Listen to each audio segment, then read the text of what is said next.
You know what they say, when in draft doubt, mock it out. Part 1 is done, but the fun has just begun. As we're breaking down the rest of Mel Kiper's latest mock draft, that is coming up. Plus, as always, we respond to your questions, your takes, and your draft dreams live as the First Draft podcast starts now. Hi, everybody, and welcome back to First Draft. There they are, the men from whom you wish to hear as we approach 1 month and counting the first night of the NFL Draft in Green Bay. They are Mel Kiper Jr. and Field Yates. I am Mike Greenberg. We're here twice a week, every Monday and Thursday afternoon, live on the NFL on ESPN YouTube channel, wherever you get your podcasts, plus on Mondays like today. We are live on, or we're with you on ESPN2. And this is the week with a lot of the pro days.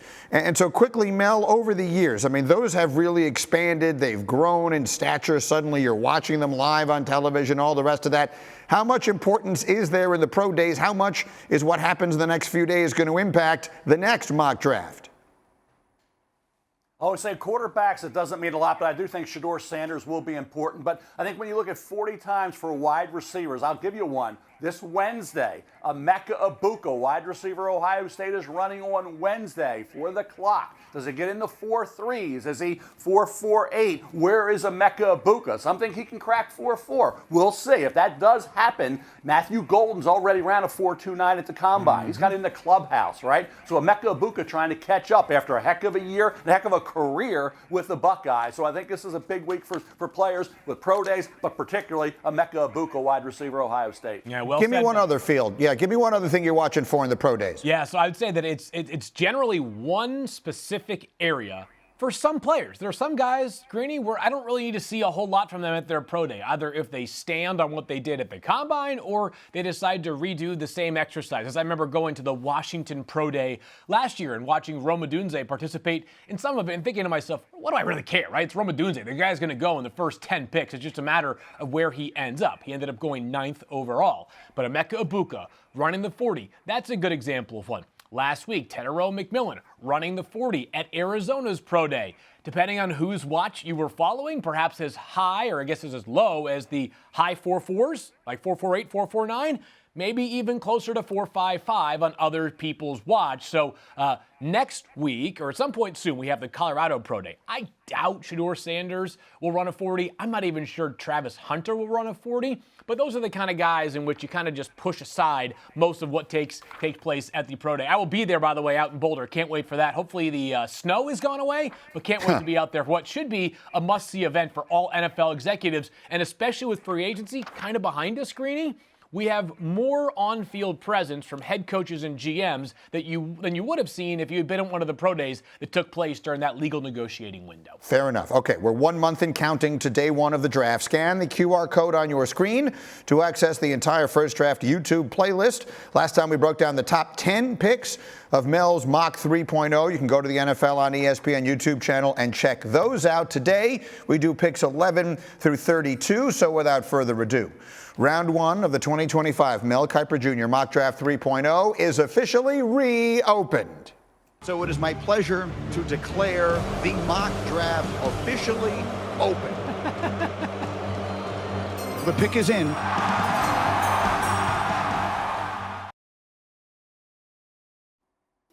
All right, I enjoy doing those. Let's go back through what we had the other day. The top 10, Cam Ward 1 to the Titans, Abdul Carter 2 to the Browns, Shedeur Sanders 3 to the Giants, Travis Hunter 4 to the Patriots, Mason Graham 5 to the Jags, Ashton Genty 6 to the Raiders, Tyler Warren 7 to the Jets, Jalen Walker to the Panthers at 8, Jackson Dart to the Saints at 9. That was the big one that everyone was talking about, and Michael Williams to the Bears at 10. That brings us to the 11th pick, and the pick is in.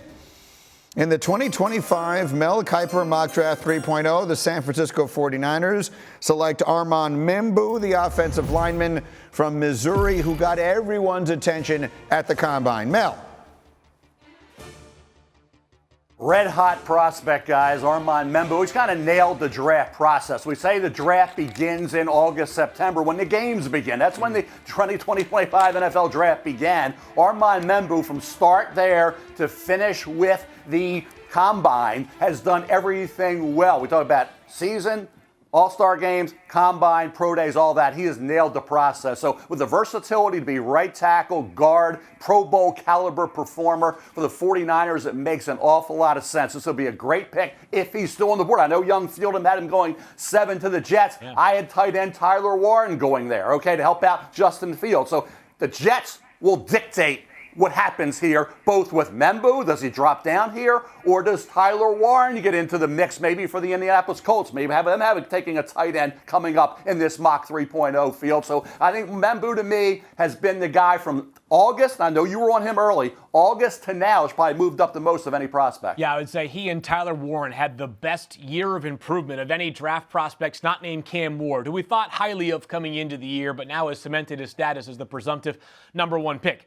Here's where I think it's fascinating for San Francisco. Let's not mince words here. They have 2 gigantic needs going into the draft: offensive line reinforcements and people along the defensive line, whether they can rush the passer from the perimeter or whether they can rush the passer from the interior. They need those 2 things in a desperate way. If Armand Membou is gone, which I think he will be, as Mel already alluded to, what does San Francisco do? Because this will be a hand-in-glove fit. It would take over for Colston McKivitz at right tackle at some point. They also have to be mindful about the age of Trent Williams, who's coming off of an injured season last year.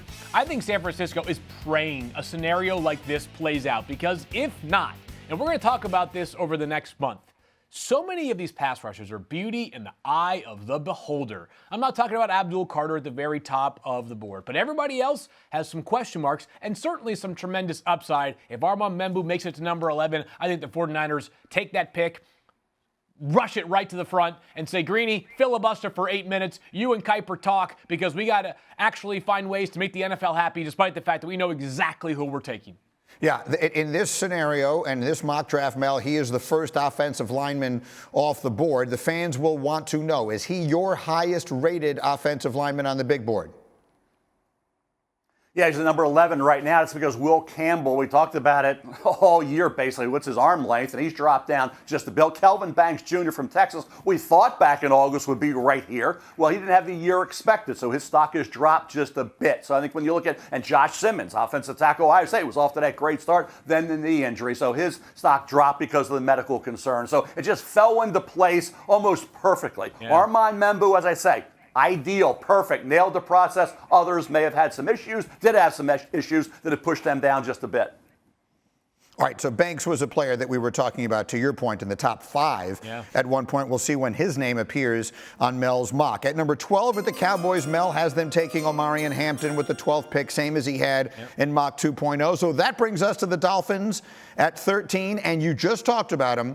Miami Dolphins at number 13 select offensive lineman Will Campbell from LSU. Mel, let's talk about the measurables and Campbell.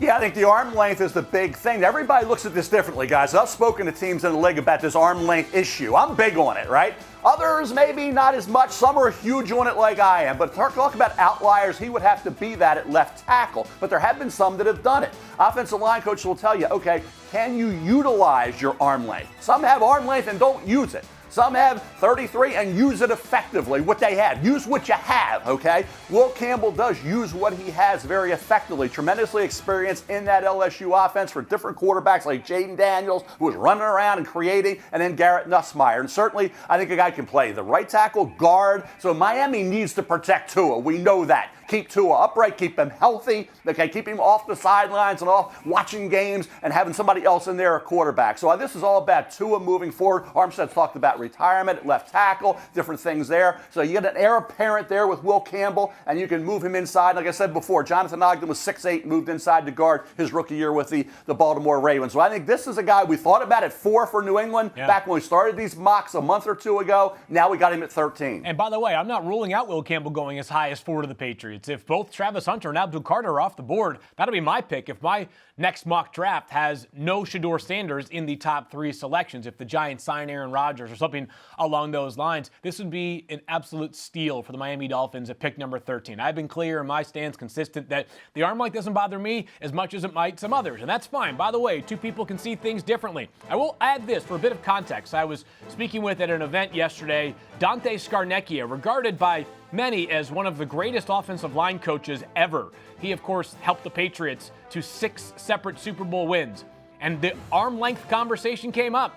And Dante was less concerned than I've heard others be. And I get it, that's the opinion of just one person, but that opinion carries a lot of weight to me. So things are going to be all over the board. People are going to have their feelings on it. 32 inches and 32 and 5/8 of an inch.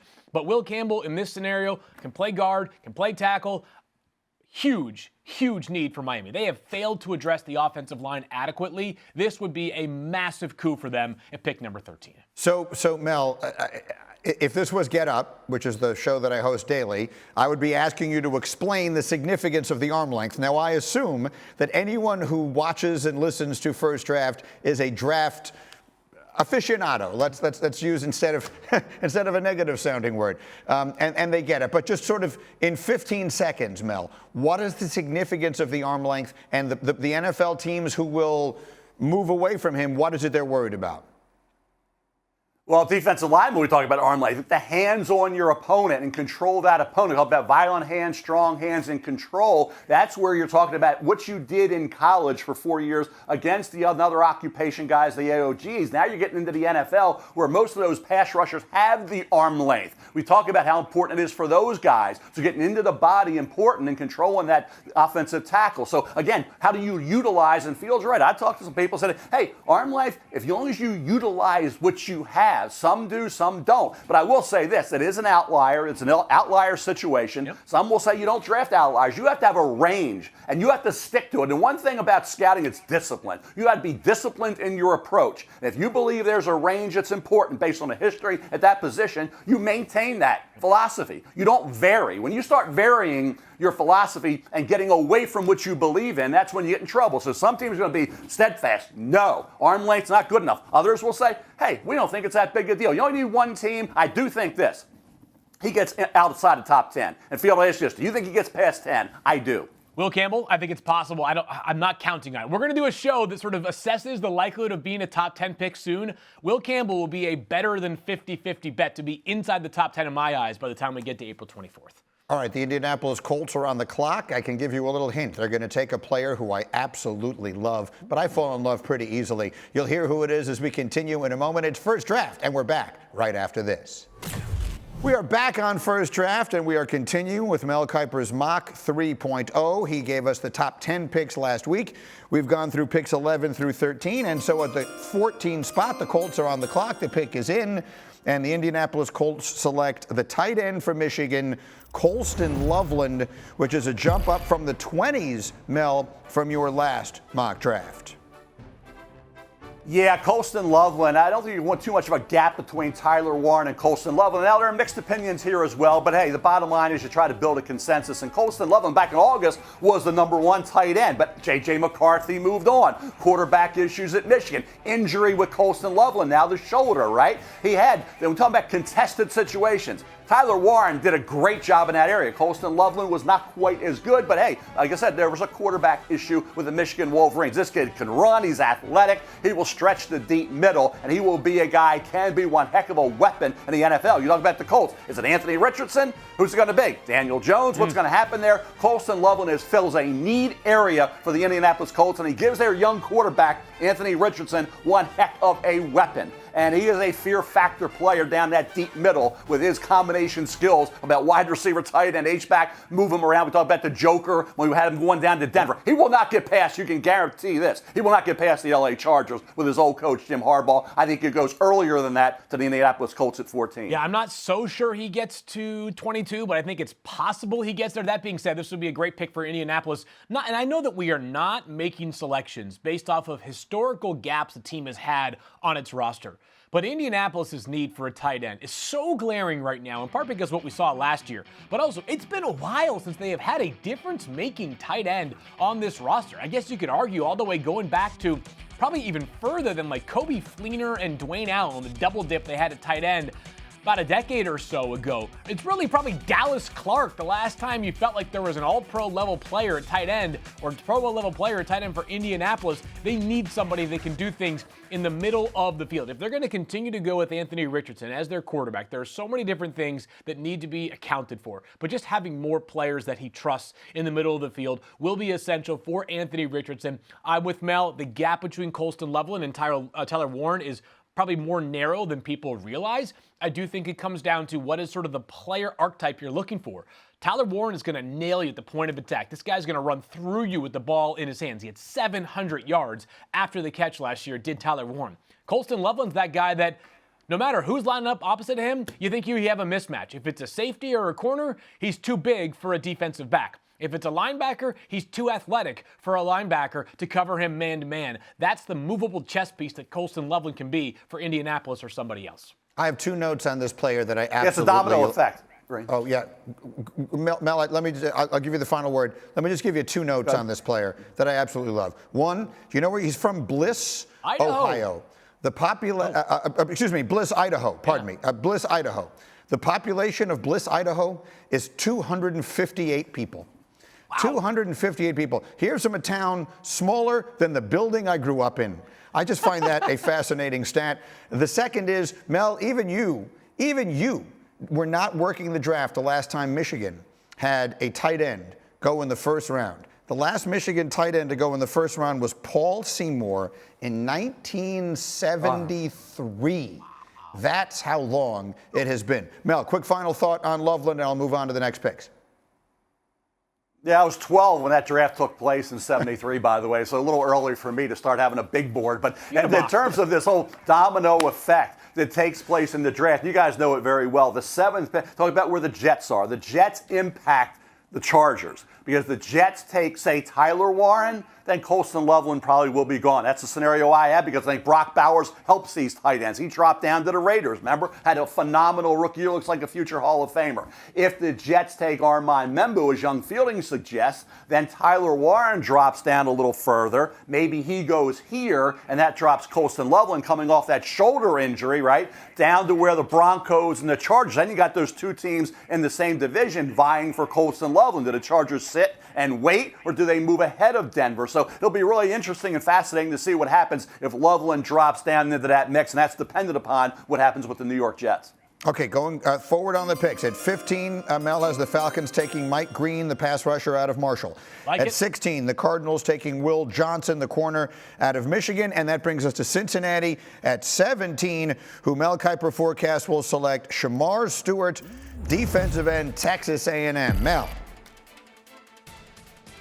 Well, arm length for Will Campbell, we talked about issues. Not an issue with Shemar Stewart. Long arms, freakish talent, incredible athletic, physical ability. I mean, he'd be top in any percentage of all the drafts we've had in terms of defensive ends, in terms of those skills, that skill set that you're looking for. You draw up the perfect defensive end, physically, athletically, at Shemar Stewart. Then you go to, well, I guess he dominated in college, right? That wasn't the case. We talk about disruptive plays. Sometimes college programs give away, we talk about hurries like they're Halloween candy. But in terms of Shemar Stewart, when you turn on the tape, he did impact the game despite only having 1.5 sacks the last 3 years and no sacks the last 7 games of the last 3 years, which is remarkable. Last 7 games, the last 3 years, not 1 sack. For a guy who's got to close out games in the NFL. You're asking a guy to do in the NFL what he didn't do in college. Close out first halves, right? When you get the ball at the end of the first half and you get the ball to start the second half, who's the defense that closes it out? End of games, who closes it out? He didn't do it in college. I said this before, Fielding. This is a defensive line coach pick. If that defensive line coach, that's a pass rush specialist, says, hey, got to get me this kid, I can get him to 10 to 15 sacks, then it's on that defensive line coach, that pass rush specialist, to take this talent and maximize it in the NFL. It's a defensive line coach plus the GM, because it's got to be a GM who's got some organizational cachet, Mel. It just does. Here's the reality. In a world in which GMs and coaches have the plug pulled faster on them than probably ever, if you're a GM that takes Shemar Stewart in the first round, and 2 years from now we're talking about how Shemar Stewart has a total of 3 sacks in the NFL, that GM might well be out of a job. But if you're a GM who's got some cachet, who's been there, who's done that, who has won a lot of football games as a GM, you can afford to take some upside swings. I have talked to people in the NFL that have said, I would take Shemar Stewart with the first 5 picks in the draft. I've talked to other people that have said, I wouldn't touch him in the first round. Mel might have a different answer, and we're going to dive into this more over the next month or so. I'm not sure there's a player in the first round that has a wider range of outcomes than Shemar Stewart. Guys, on day 3, you talk to people, hey, I got a 4th round grade of this guy. Someone else says I have a 7th round grade. I'm not talking about that kind of player. I'm talking about a guy who we fully expect to go somewhere in round 1. And if you told me it was 6 or if you told me it was 32, I'd believe you on both fronts. That's how fascinating and perhaps divisive of a player Shemar Stewart is as an evaluation. Okay, we continue in just a moment. We'll take a short break as we continue. We've had 2 tight ends. We have not had one pure wide receiver yet, but that's going to change coming up as Mel Kiper's draft continues. First Draft back right after this.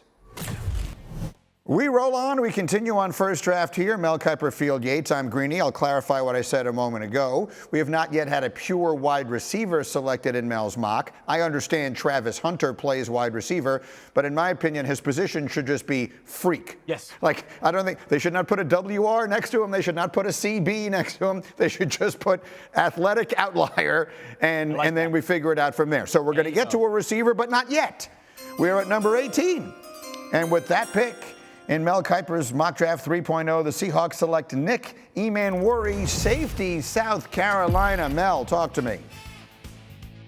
Yeah, I'll just call Travis Hunter a baller, but the bottom line is Emmanwori was that at South Carolina this year, in addition to having the talent that's through the roof. I mean, awesome talent. I bring up Kyle Hamilton because he had that type of ability, despite the lack of a great 40 time, to be that kind of player in the NFL, and the Ravens stole him when they picked him. But in terms of Emmanwori, I'm thinking maybe McDonald sees a little Kyle Hamilton in Emmanwori and brings him into Seattle. They have an offensive line issue, too. They could obviously go off interior with a guy like Kelvin Banks Jr. if he were still there, and I think he will be coming out of Texas. Gray Zabel, versatile kid out of North Dakota State, certainly in that mix as well. But Emmanwori, to me, is just a gut fielding for Emmanwori and Seattle. It was just looking at the coach, what had happened in Baltimore with Hamilton, putting it together, adding it up, and coming to this conclusion. Yeah, so Mike McDonald's like the safety whisperer, right? Like every safety he works with seems to maximize their ability. Kyle Hamilton, I give him credit for what he did with Kyle. I also think Kyle is like, I don't know, the most talented safety alive. So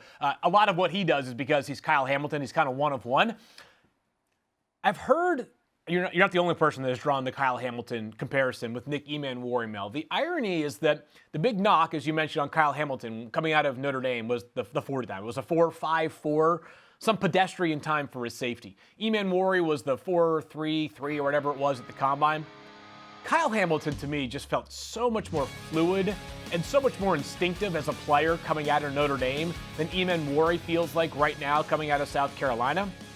But he's simply too big, strong, fast, and powerful and athletic for me to think he doesn't go in the first round. If I'm Seattle, we don't want to draft for need. We want to draft for value. And when it lines up with need, that's great. And so I'd be thinking long and hard here about the offensive line. They need to protect Sam Darnold up front. And whether they believe Abe Lucas, their current right tackle, is a solution long term or not, if he can stay healthy enough for long enough to be that solution, remains to be determined. I'm thinking offensive line here for Seattle. We just saw it totally undo their offense last season, not having those layers of protection up front for Geno Smith.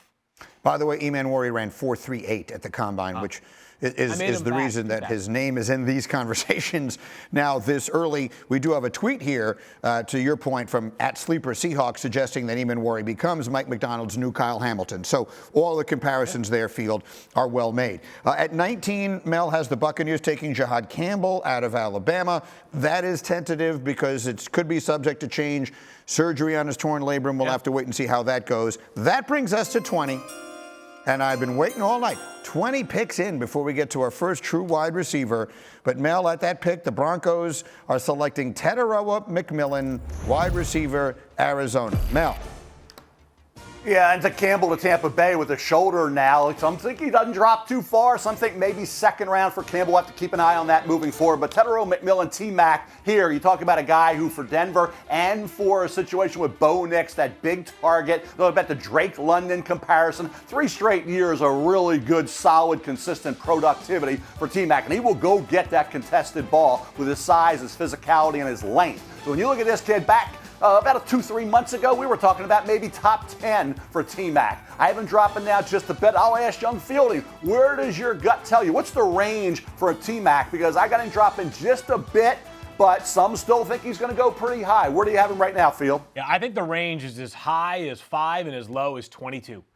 So my mock draft, my most recent top 10 mock draft, did not have Tetairoa McMillan in it. He did run at the Pro Day, as I mentioned. And again, everybody's got a different stopwatch. There's about 50 scouts, and everyone's got their own stopwatch there. But in talking to teams where they have had Tetairoa McMillan on the hand timed 40 last week. Most of them were in the 4.53 to 4.56 range. We can use history, as Mel has talked about with Will Campbell, to inform the present day. Some people just aren't comfortable taking a 4.53 or a 4.55 wide receiver that high. I will just say this. Given how shallow the wide receiver class is this year, and given how uncertain so many players are at the top, I think Tetairoa McMillan's going to go higher by quite a bit, I should say, than number 20. I just think there's a real chance this guy is a top 12 player in the class and a top 12 pick in the class by the time we get to the actual beginning of the draft. He will not overwhelmingly likely, however, be the first player from his high school class drafted. He went to high school with Mason Graham, who is overwhelmingly likely to go ahead of him either way. Okay, one more pick before we break. Do I have time, Joe, to get one more in here? Let's do it. The 21st pick in the draft for Mel, the Steelers select Derrick Harmon, the defensive tackle out of Oregon. Talk to me, Mel. I'll tell you what, I thought wide receiver, but they've done some things there. Here, defensive tackle is a neat area. Cameron Hayward's not getting any younger, right? But I think look at Derrick Harmon, a career year in every area. Tackles, sacks with 5. You talk about breaking up passes, batting down passes, forcing fumbles. He was a major factor in a lot of those key games for the Oregon Ducks, and he tested really well at the combine, cracking that 5 flat mark. So Derrick Harmon has done everything the right way. Michigan State, the production wasn't always there that you expected it to be.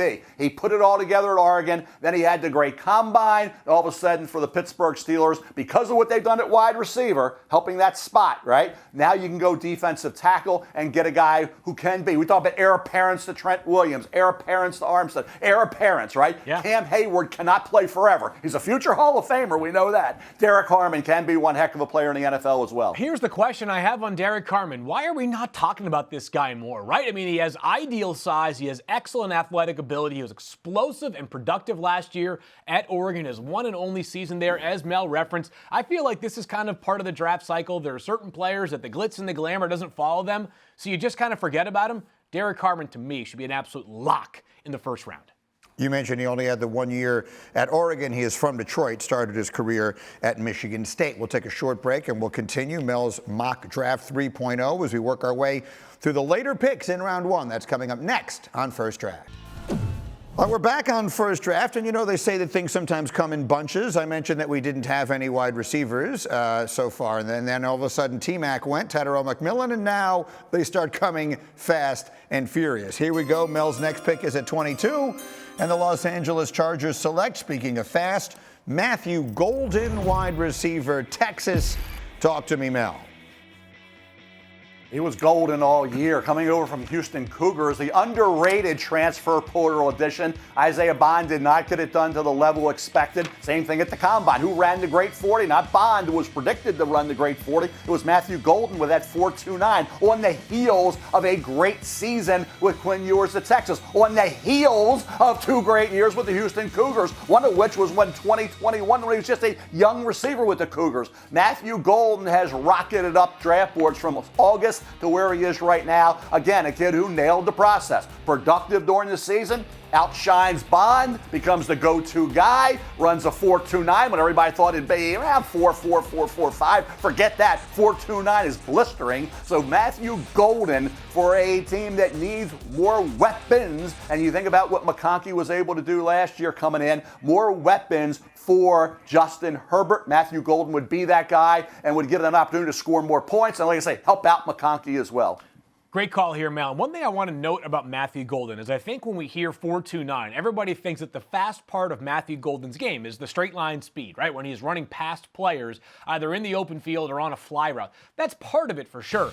I think where Matthew Golden also shows fast is at the top of his routes. You saw it right there. That's, by the way, against Max Hairston, another first-round pick in Mel's mock. This guy just glides in and out of these cuts that he is making at the top of his routes. He is just so sudden in every way. And he was clutch too, right, Mel? I mean, that 4th and 13 play, this is not like, hey, big game. This is season on the line in the playoffs against Arizona State to keep your season going. Matthew Golden and Quinn Ewers hook up on a 4th and 13 play in a game that Texas goes on to win in the following overtime period. Matthew Golden, great kid.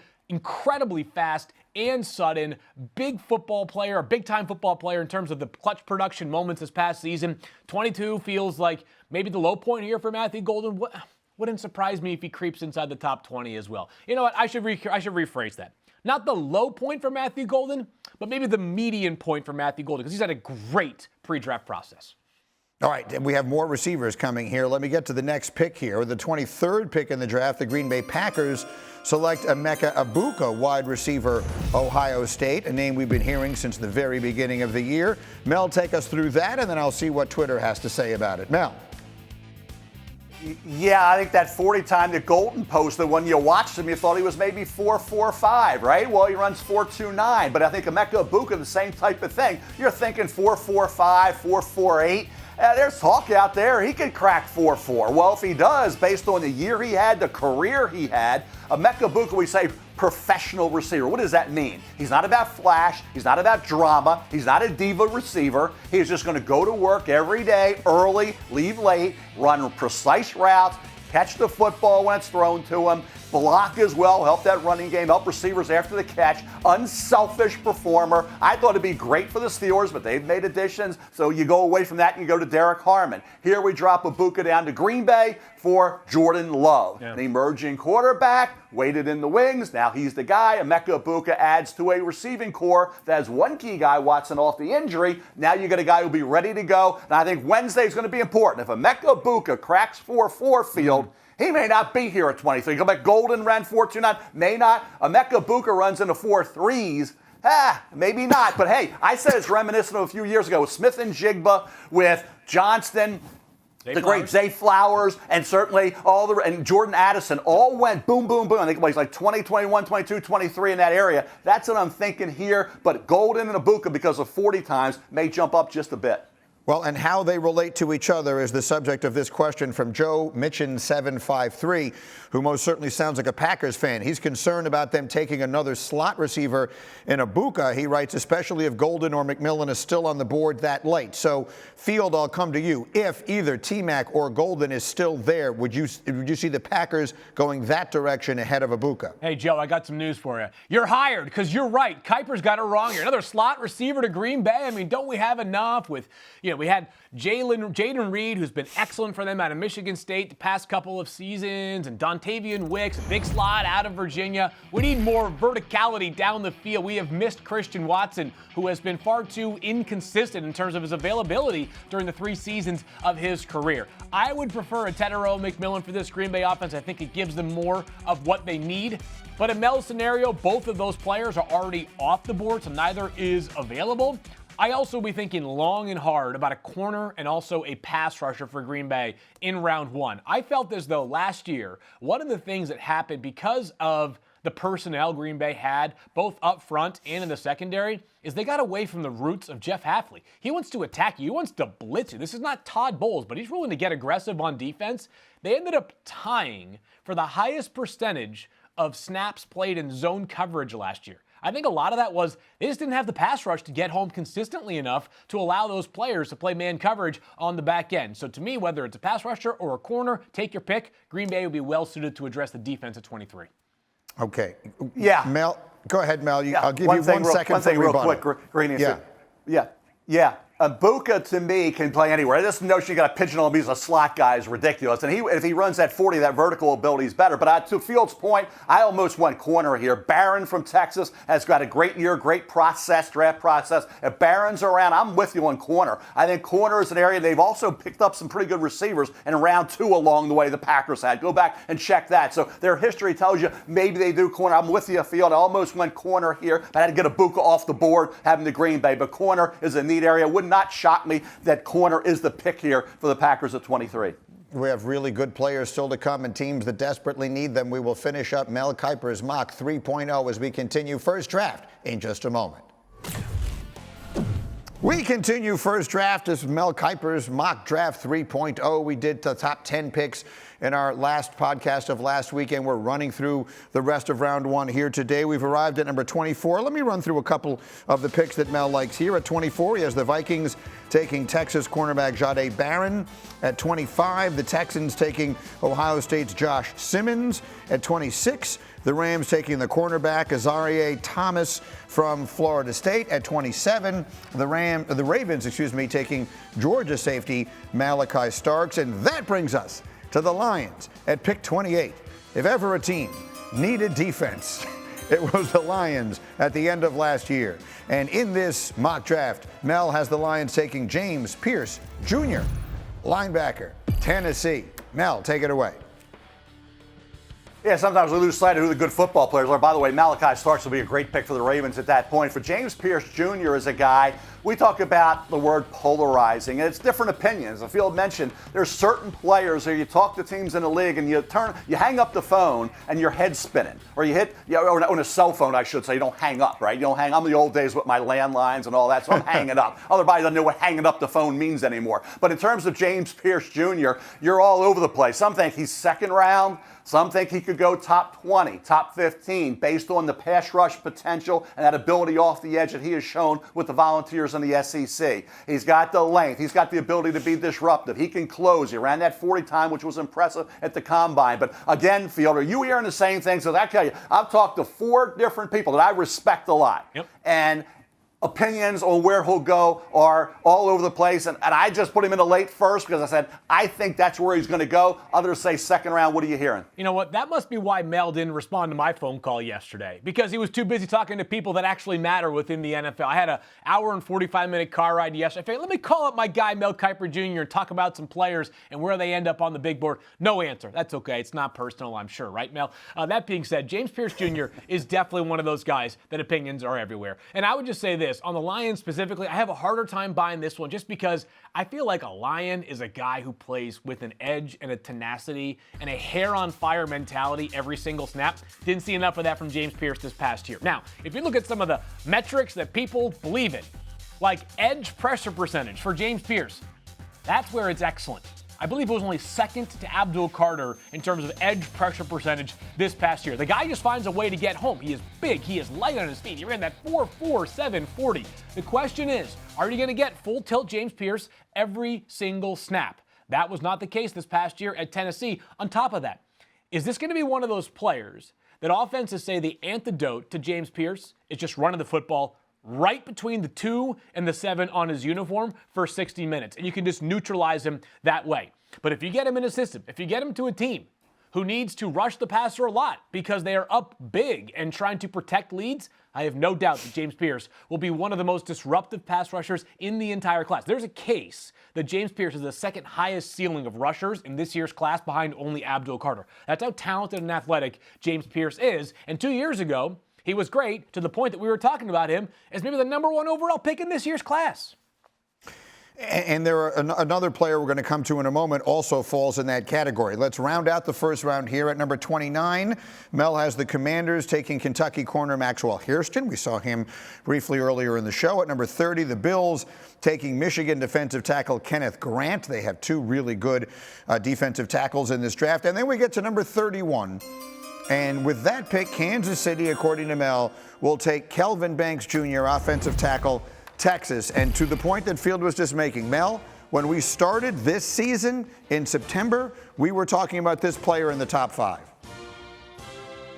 Yeah, we were. Let me apologize to Field. First of all, I was on the balcony with no phone yesterday, relaxing, enjoying some of this land of pleasant living, Baltimore weather. Then I enjoyed the Baltimore weather even better last night when the Maryland Terrapins had a buzzer beater against Colorado State, so I wasn't answering any phone or even checking calls. And it is a thing called call back fielding, so if I don't answer it once, call me back, pal, because I'm not always having the phone glued to me. But in terms of Kelvin Banks Jr., Kelvin Banks Jr. was expected to be a top 10 to 15 pick guaranteed, but he did not have the year expected, and because of that, his stock has dropped just a bit to the point where he becomes for the Kansas City Chiefs. And I thought about Josh Connerly Jr. here, Ariante Ursery, Minnesota. I really think, Field, because of just circumstances, maybe Josh Simmons coming off the injury, somebody that had a high grade back in August, September, is going to drop down this far and become an offensive tackle addition to the Kansas City Chiefs? Yeah, it's a good answer right there. And I am having a hard time with Kelvin Banks in pinpointing exactly where I think he goes. You know, I like this kid coming out of the gates. I was a big fan of Kelvin Banks.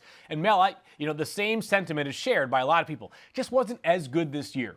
But I'll ask you this, Mel, because I've yet to get a great answer.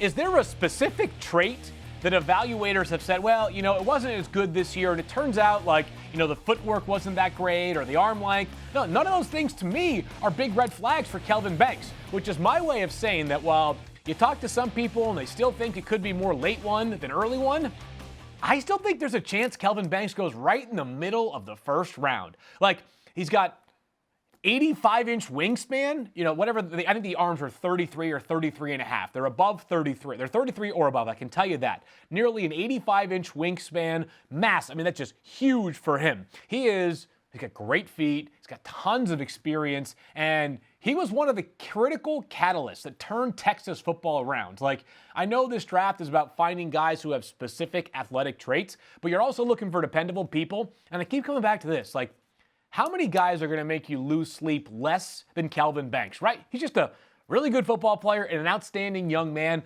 which part of that process, or part of this process right now, I should say, is figuring out, can you count on this guy? Which is why I'm not abandoning hope that Kelvin Banks does find his way somewhere in the middle of the first.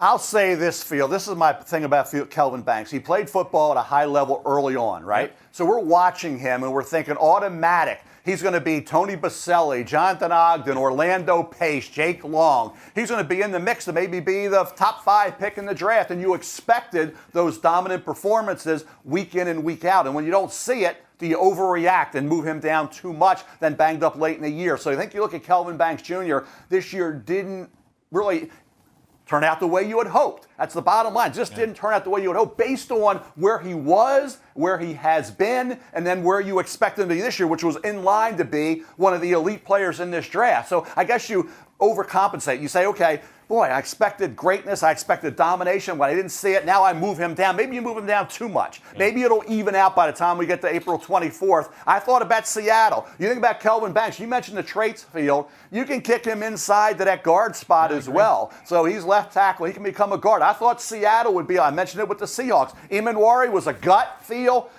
Kelvin Banks Jr., Gray Zabel, North Dakota State, the Seattle Seahawks go offensive line. He could be in that mix as well. So I still have high hopes for Kelvin Banks Jr. at the pro level. We used to call it, is it senioritis? Is it overanalysis? Whatever it is, when you play as well as Kelvin Banks Jr. did day one at Texas, sometimes if you don't maintain it, or get to that elite, super elite level, we do overreact a bit, Field. It's all subjective, and I think that's what's happening here with Kelvin Banks Jr. Yeah, one of his first games he played at the collegiate level was against Alabama, and this guy, Will Anderson Jr., you may have heard of him. He's immediately become one of the best players in the NFL.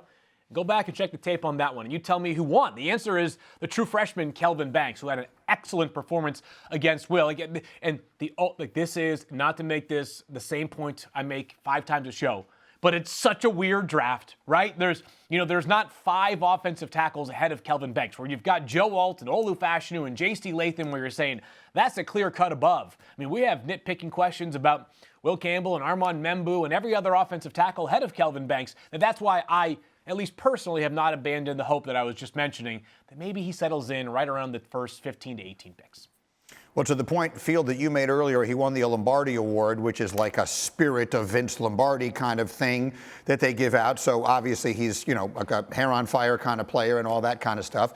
My second thought, Mel, is that if he falls to Kansas City and he winds up being the player that it looked like he could be, then this will be the happiest you ever see Patrick Mahomes. That's a man who's had a lot of reason to be happy in his life, but that would be an unbelievable pick for Kansas City if it winds up going that way.